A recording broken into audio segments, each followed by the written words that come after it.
Sudarlun isak tangis tak terbendung sesaat setelah jenazah Pasdar tiba di rumah keluarganya di Desa Cudmam, Plamkandang, Kecamatan Muara II, Loksmawe, Selasa kemarin.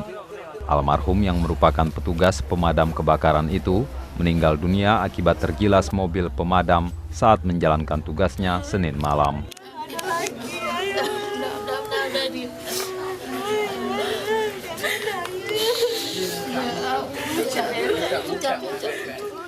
Pria yang sudah 7 tahun mengabdikan dirinya sebagai pemadam kebakaran ini meninggal dunia saat bertugas di toko kawasan Simpang Tugu Cotpling, Kecamatan Bayu, Aceh Utara yang malam itu terbakar.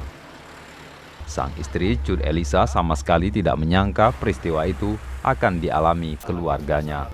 Ibu dua anak ini pun berharap kasus serupa tak lagi dialami petugas lainnya. Seperti yang pernah terjadi sama suami saya ini untuk kedepannya. Dari Loksmawe, Zaki Mubarak, Serambi On TV.